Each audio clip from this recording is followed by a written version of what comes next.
Alors je suis encore heureux de vous voir ce matin. La Bible dit que c'est un plaisir pour les frères de demeurer ensemble.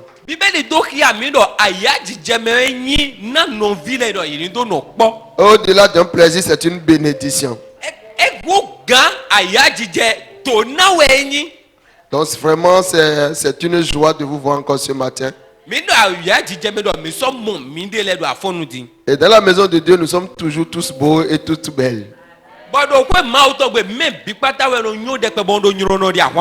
Donc regarde la beauté à côté de toi. Et dis-lui quelle créature si merveilleuse. Oh, dis-lui quelle créature si merveilleuse. Alléluia. Sœur l'ami de robot. Alors, ce matin, le Seigneur vient encore nous parler. Nous sommes toujours dans la même série. La séparation de l'inimitié contre Dieu. Et notre verset de base, c'est Jacques 4, verset 4. Et le Seigneur nous dit, adultères que vous êtes, ne savez-vous pas que l'amour du monde est inimitié contre Dieu? Celui donc qui veut être ami du monde sera ennemi de Dieu. Et dans cette dynamique, la dernière fois, le dimanche passé, nous avons commencé par le premier mot de ce verset, à savoir le mot adultère. Et nous avons compris que ce mot existe 58 fois dans la Bible.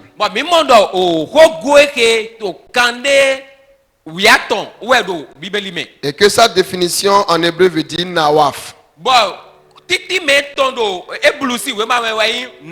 Dis à ton voisin nawaf. Dis-lui nawaf. Et nawaf, ça veut dire adultère, infidélité à Dieu.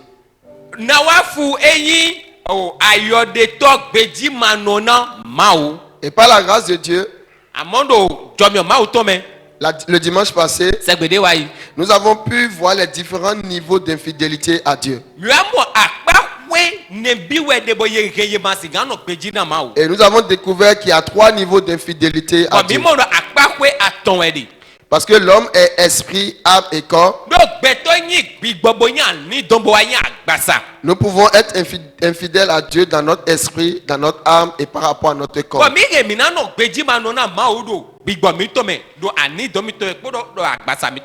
Et dans 1 Corinthiens 2:12, nous avons découvert qu'il y a l'infidélité par rapport à notre esprit.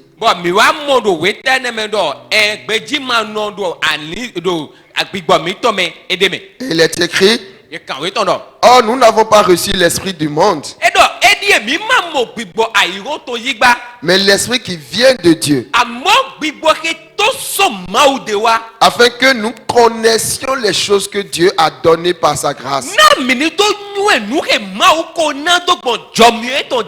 Et donc nous avons compris qu'il y a 2 types d'esprits dans le monde. Il y a l'esprit qui vient du monde, et il y a l'esprit qui vient de Dieu. Mais pour connaître les choses de Dieu, il faut recevoir l'esprit qui vient de Dieu. Parce qu'il est l'esprit de connaissance de Dieu. Il est l'esprit qui nous donne la crainte de Dieu. Il est l'esprit qui nous permet de connaître les choses de Dieu. Et pour recevoir l'esprit qui vient de Dieu, cela commence par la nouvelle naissance. Et nous avons expliqué la dernière fois également que nous pouvons être infidèles, adultères à Dieu au niveau de notre âme.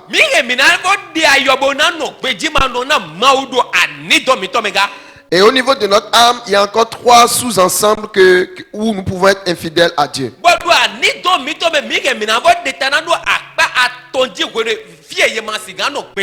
Parce que dans notre âme, il y a les pensées, il y a la volonté et il y a également les sentiments.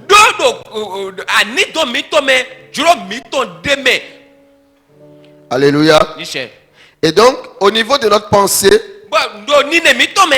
nous pouvons avoir des pensées contraires à la pensée de Dieu. Et c'est pourquoi le Seigneur nous demande que nous devons faire l'effort de renverser toute pensée en nous qui n'est pas conforme à la pensée de Christ.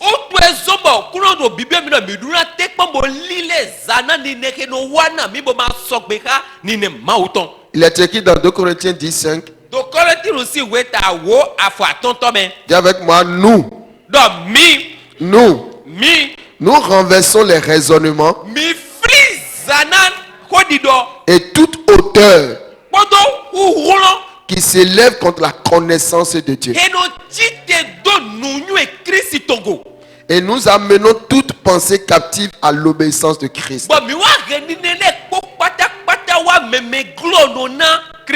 La volonté de Dieu, c'est que toute pensée qui nous anime soit alignée avec la pensée de Dieu pour notre vie.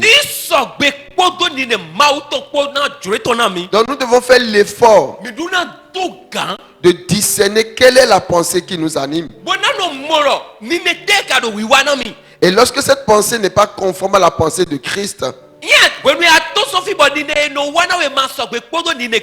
nous devons faire l'effort de la renverser. Nous devons faire l'effort de l'anéantir. Nous devons faire l'effort de la supprimer. Parce que c'est important pour Dieu que notre pensée soit alignée avec sa pensée. Alors lorsque la pensée de ne pas donner ta dîme te vient, Dieu te demande renverse-la. Lorsque la pensée de te mettre en colère te vient, Dieu te dit renverse-la. Lorsque la pensée de mentir te vient, Dieu te dit renverse-la. Lorsque la pensée de forniquer te vient,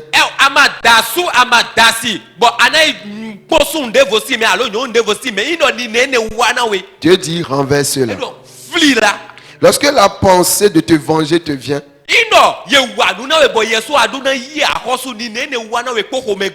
Dieu te dit renverse-la. Toute pensée qui n'est pas conforme à la pensée de Dieu, Dieu te dit renverse-la. Lorsque tu es né dans une famille idolâtre et Dieu te dit que tu ne dois pas adorer les idoles, tu dois renverser cette pensée afin d'adorer le Dieu seul vivant. Quelqu'un dit Amen. Et nous avons continué. Et nous avons compris également que nous pouvons être infidèles à Dieu dans notre volonté.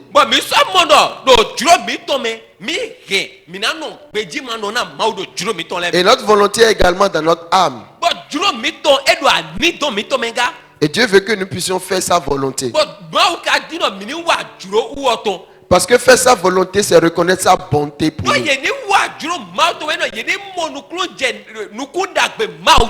À chaque fois que nous refusons de faire la volonté de Dieu, quelque part nous offensons Dieu dans sa capacité de bon.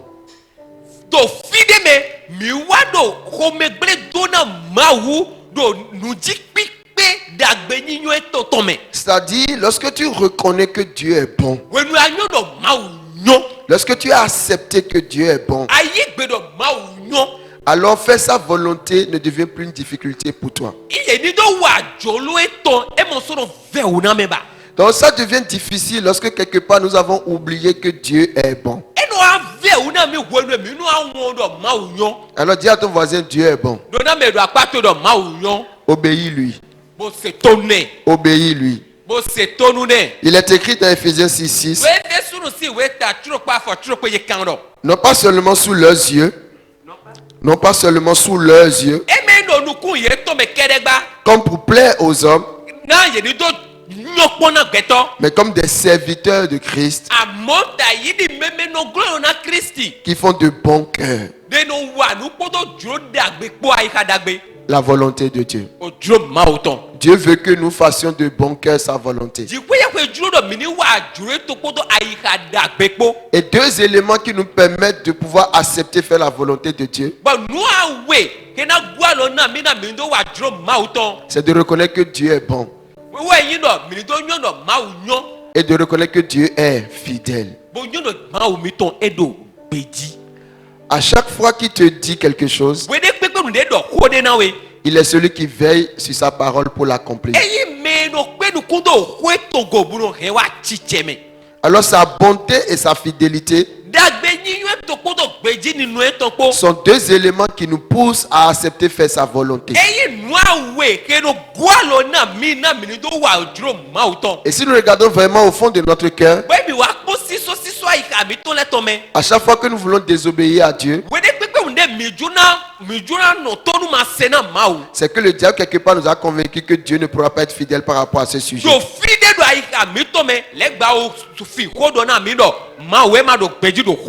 Ou que par rapport à nous, Dieu ne peut pas manifester toute sa bonté.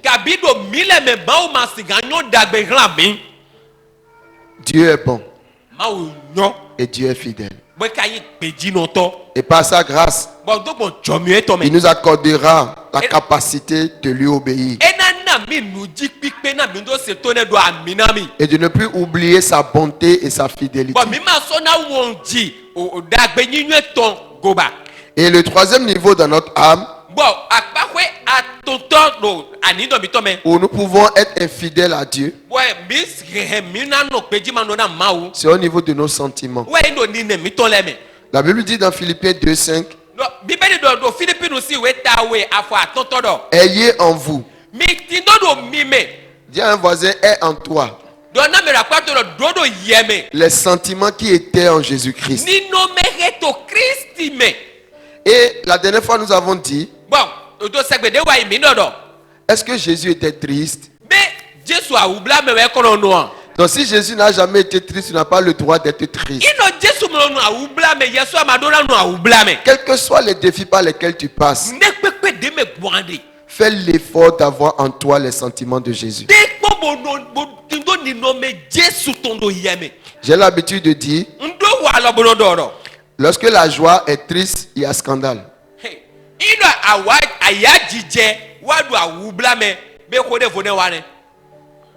Parce que la Bible dit que en Jésus, Jésus est la joie. Et la joie vit en nous. Et donc nous sommes devenus la joie. Donc quand la joie devient triste, il y a un scandale. C'est pas normal. Dis à ton voisin, c'est pas normal. Lorsque la joie devient triste, c'est pas normal. Donc dis à ton voisin, souris-moi. Hein, tu as la joie. Dis-lui, souris-moi, tu as la joie. Quelqu'un dit Amen. Et Dieu nous a fait encore la grâce de voir également que nous pouvons être infidèles à Dieu par rapport à notre corps. Et l'infidélité à Dieu par rapport à notre corps peut se manifester dans différents domaines. Dans la manière dont nous mangeons.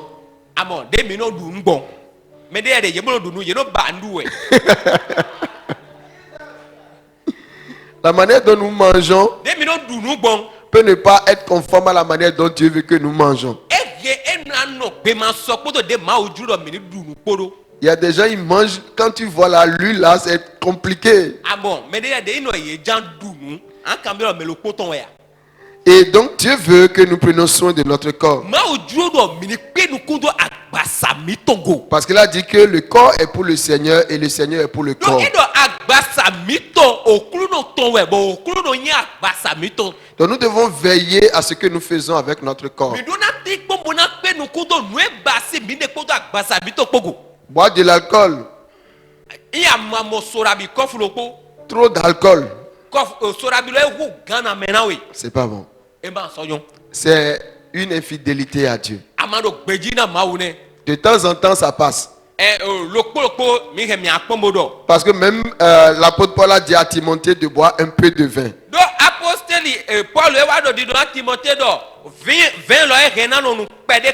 Parce que Timothée avait des problèmes de digestion.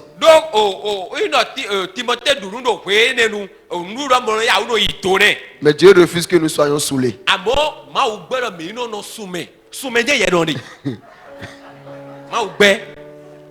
Dieu refuse que nous buvons l'alcool jusqu'à ce que nous perdions la raison.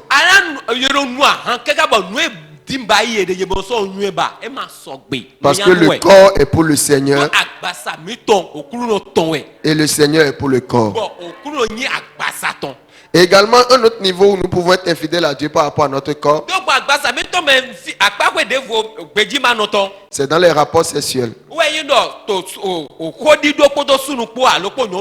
Dieu l'a réservé uniquement dans le cadre du mariage. Et lorsque nous le faisons hors du cadre du mariage,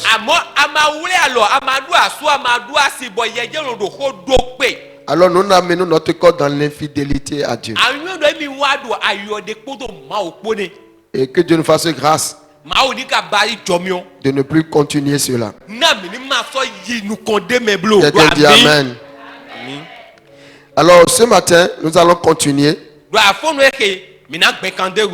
Et Dieu nous a dit également que être infidèle à lui, c'est lorsque nous adorons les faux dieux.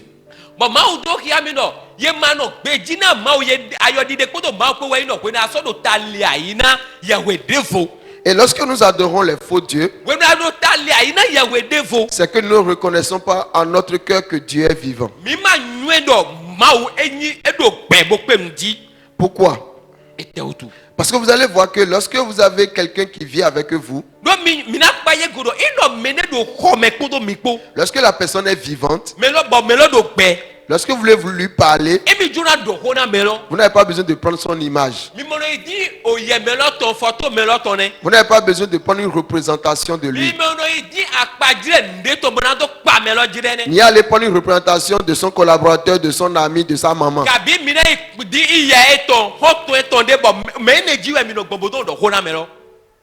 Lorsque quelqu'un est vivant et qu'on veut lui parler, on lui parle. On n'a plus besoin d'une représentation. Donc à chaque fois qu'on prend une représentation de Dieu pour essayer de parler à Dieu, c'est que consciemment ou inconsciemment, on est en train de dire que Dieu est mort. Donc en fait finalement c'est pas à Dieu vivant que tu parles. Mais tu attires un esprit qu'on appelle un esprit mort. Et la Bible dit que celui qui fréquente les sages est sage.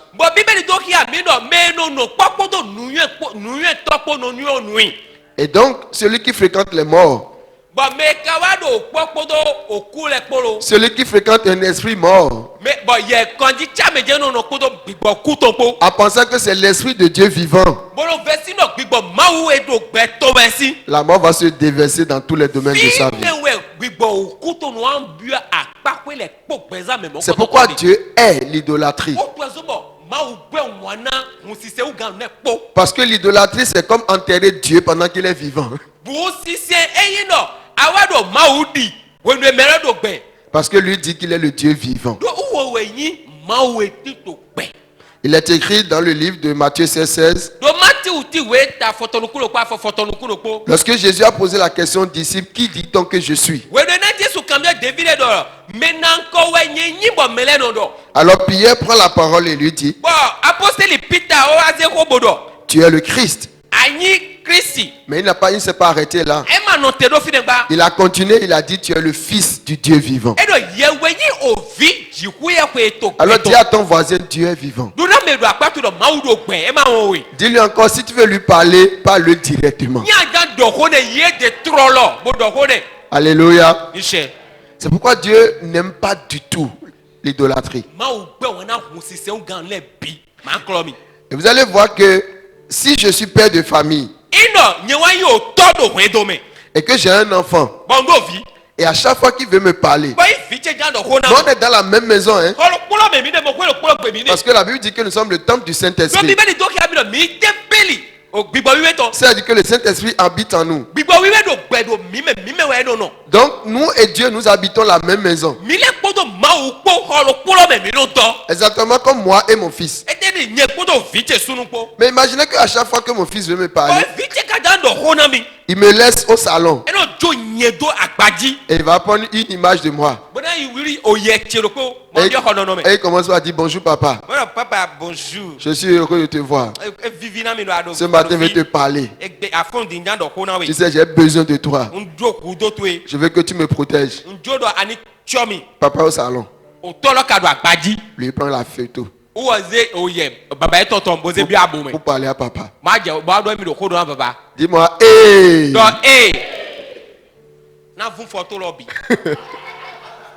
Et c'est ce que papa va faire. Parce que du fait que papa est vivant et que son désir c'est quand même discuter avec son fils. Ce qui va se passer, c'est que papa va prendre toutes ces photos et les déchirer.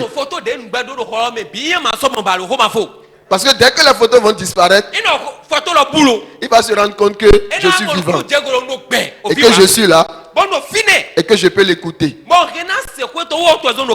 C'est pourquoi vous allez voir que dans l'Ancien Testament, Dieu demande toujours de renverser les autels.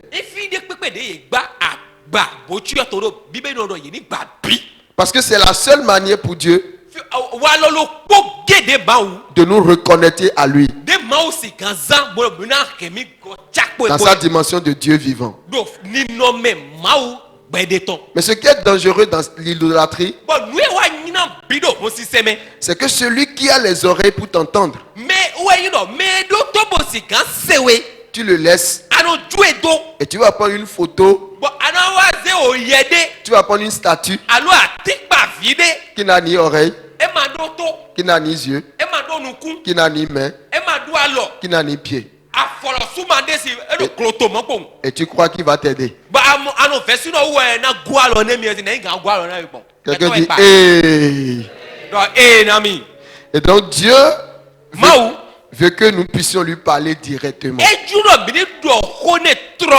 Parce qu'il nous dit ce matin, je suis le Dieu vivant. Je ne suis pas le Dieu mort. Non, je suis le Dieu vivant. Et donc voilà ce que le Seigneur nous a dit par rapport à l'adultère et donc par rapport à l'infidélité par rapport à lui. Donc à chaque fois que je désire persévérer dans l'idolâtrie, au fait, j'ai décidé de désobéir à Dieu. J'ai décidé d'être infidèle à la volonté de Dieu. Et Dieu nous fera la grâce de sortir de l'idolâtrie. Alors maintenant que nous avons compris ce que c'est que adultère, nous allons essayer d'analyser d'où provient l'adultère. D'où provient l'infidélité à Dieu. Alors lorsqu'on parle d'adultère ou d'infidélité, on ne parle pas d'infidélité à un célibataire. L'infidélité vient lorsque vous êtes dans une relation.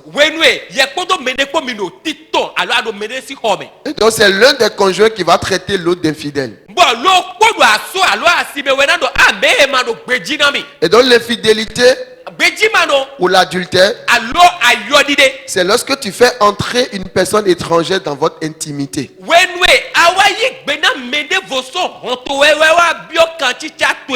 C'est lorsque une troisième personne rentre dans une relation qui était établie.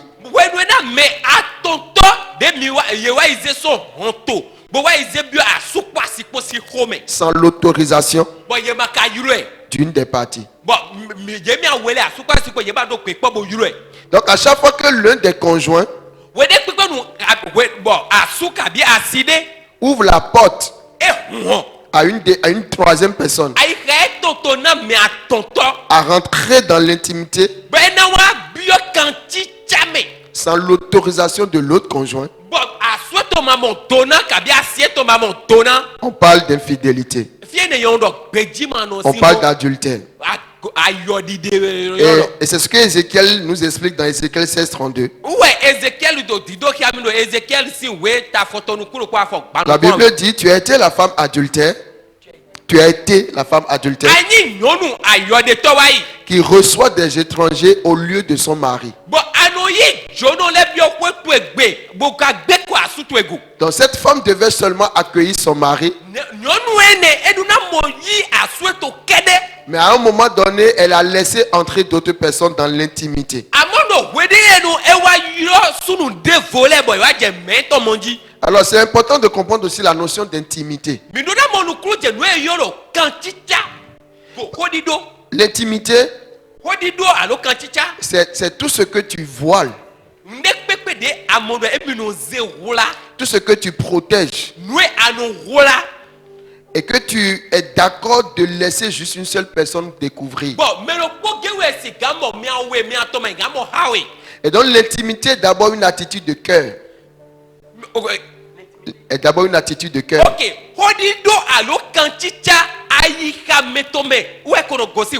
C'est ton cœur qui choisit la personne à qui tu vas ouvrir ton intimité. Quelqu'un dit amen. Et c'est pourquoi toute comment je vais dire ça, toute intimité qui commence par le corps est un viol.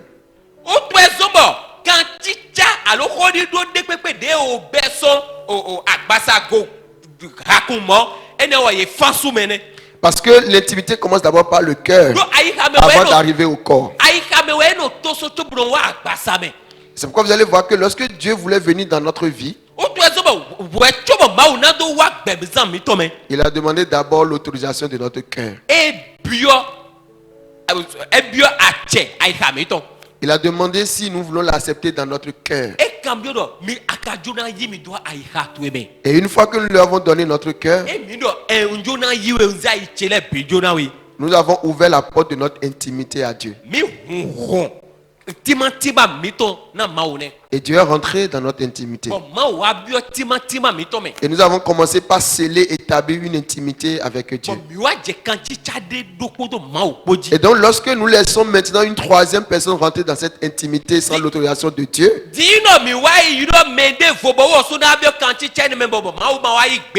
alors Dieu n'est plus d'accord. Et Dieu nous parle d'infidélité. Et dans le monde spirituel, l'intimité vient par la parole. Et nous pouvons le voir dans le livre de Genèse. Parce que Dieu a créé Adam et Ève nus dans le jardin. Et à chaque fois que Dieu venait les voir dans sa dimension parole.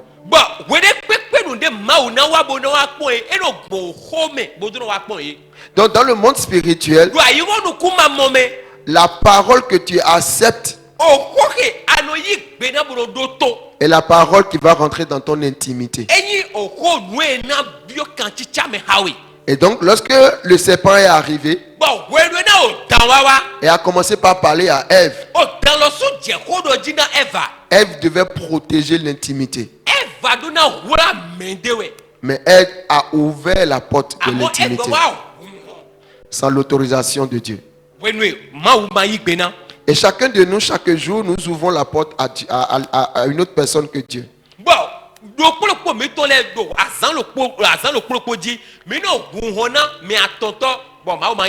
Toute voix que nous acceptons, une fois que nous avons établi l'intimité avec Dieu, qui n'est pas une voix qui est en accord avec la volonté de Dieu pour nous,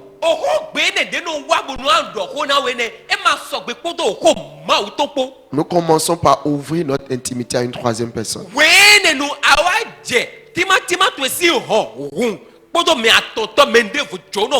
Et lorsque cette parole entre en nous jusqu'à produire ses fruits,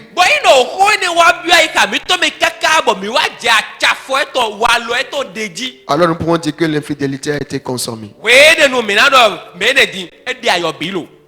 Que fais-tu lorsque cette voix te dit masturbe-toi?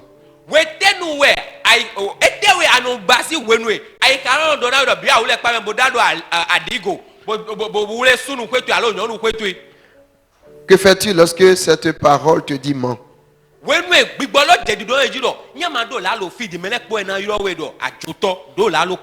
Que fais-tu lorsque cette voix te dit bois?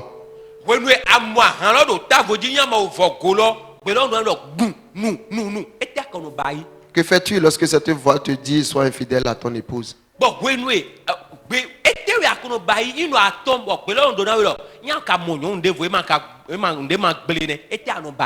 Que fais-tu lorsque cette voix te dit de ne pas être soumise à ton mari?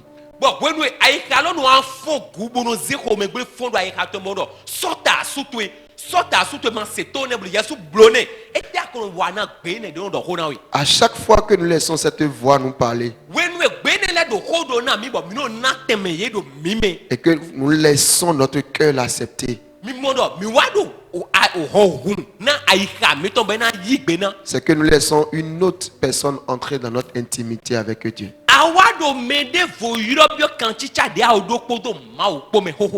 Lorsque cette voix te dit de ne pas prier,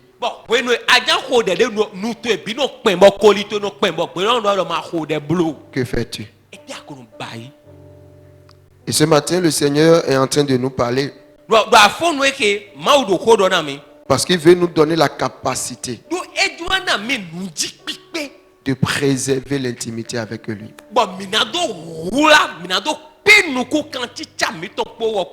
Parce que vous savez que l'intimité est le lieu des secrets.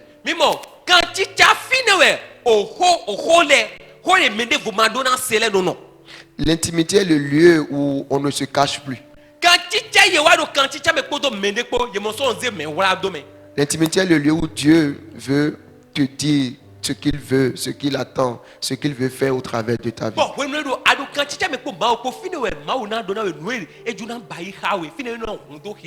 Et donc préserver cette intimité est très important pour Dieu. Parce que dès qu'elle est violée,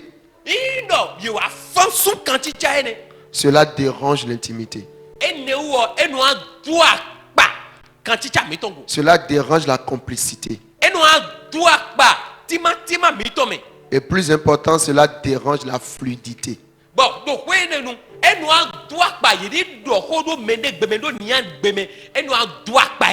Alors Dieu veut, dans cette saison, que nous puissions travailler véritablement à préserver l'intimité avec lui. À lui dire, Seigneur, donne-moi la capacité. Seigneur, augmente ma volonté de préserver mon intimité avec toi. Je veux être sanctifié pour toi. Je veux être consacré pour toi. Je ne veux plus avoir un corps étranger, une voix étrangère qui me parle.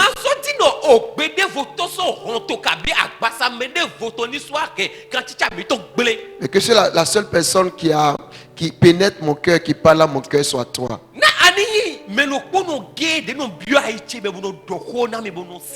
C'est vraiment ce que le Seigneur veut faire avec nous.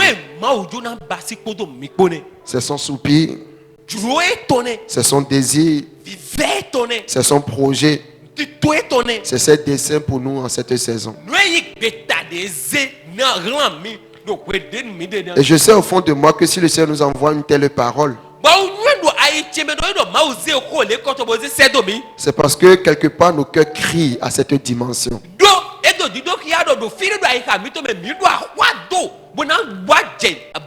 Cela veut dire que chacun de nous quelque part nous soupirons à plus d'intimité avec lui.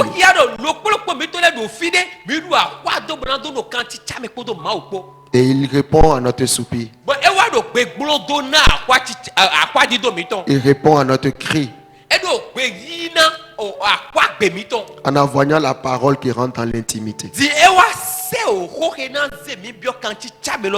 Alors ce matin, nous allons juste incliner nos têtes. Et nous allons lui dire de tout notre cœur: Seigneur, je te veux. Seigneur, je te désire. Je te demande pardon pour toute personne, pour tout esprit, pour toute voix que j'ai laissé entrer dans mon intimité avec toi. Après t'avoir ouvert mon cœur, après t'avoir admis dans mon intimité, je veux que tu sois le seul. Le seul roi sur le trône de mon cœur. Le seul berger de ma vie. Celui qui conduit ma vie. Celui qui oriente ma vie. Celui qui dirige ma vie. Celui qui contrôle ma vie. Je veux que tu sois le seul qui conduise ma destinée. Je veux que tu sois le seul établi dans mon foyer. Le seul établi dans mon caractère. Le seul établi sur mes finances. Seigneur, ce matin, c'est toi que je veux. Seigneur, toute ma vie, c'est toi que je veux. Viens reprendre la place du roi. Viens reprendre la place du Seigneur. Je reconnais que hier j'ai été infidèle. Je reconnais que hier j'ai laissé une troisième personne entrer. Mais ce matin, je renonce à ses œuvres. Je renonce à sa voix. Je renonce à ses projets pour moi. Je renonce à ses plans pour moi. Je demande au Seigneur que tu le dégages de ma vie. Que tout fa. Non, que tout fa. Ok. Que tout objet occulte.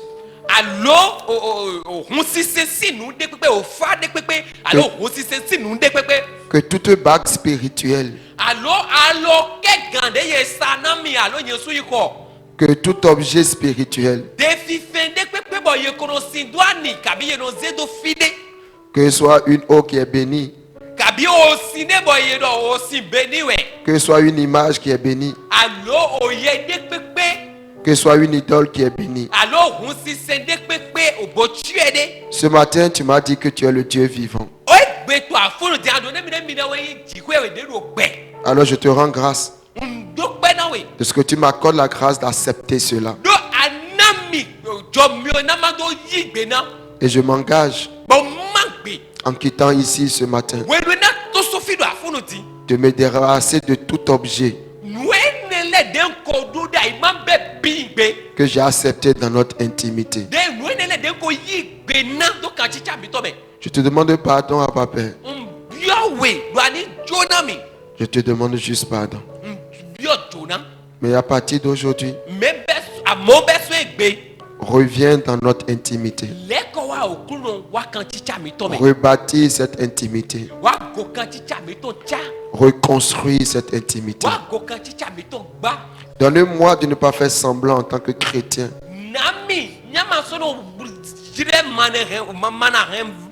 Mais fais-moi grâce d'être une épouse parfaite de Christ. Une épouse fidèle. Une épouse obéissante. Une épouse soumise. Une épouse consacrée. Une épouse au service de ta vision. Oh, je t'en supplie, Père. Par ton esprit, fais-nous grâce. Je te reconsacre mon corps. Là où mes yeux regardaient la pornographie. Là où mes yeux regardaient des films érotiques. Au lieu de se concentrer à lire ta parole.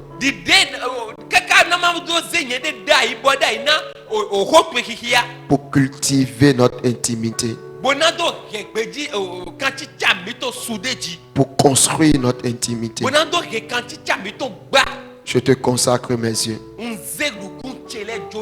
Que désormais le soupir, les soupirs de mes yeux soit de lire ta parole, d'écouter des enseignements. Je te reconsacre mes oreilles.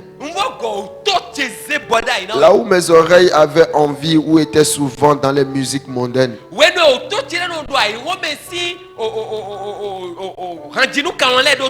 et faisaient entrer d'autres voix dans mes pensées, d'autres sons dans mon adoration, je viens te consacrer mes oreilles. Que désormais mes oreilles t'appartiennent. Que mes oreilles soient focalisées à t'écouter toi et toi seul. Je viens te consacrer mes mains. Là où mes mains étaient destinées à bénir, à soutenir, à produire, et que je les ai utilisés pour d'autres desseins, et que je les ai utilisés pour la masturbation, et que je les ai utilisés au service de l'esprit de colère pour me battre avec les gens.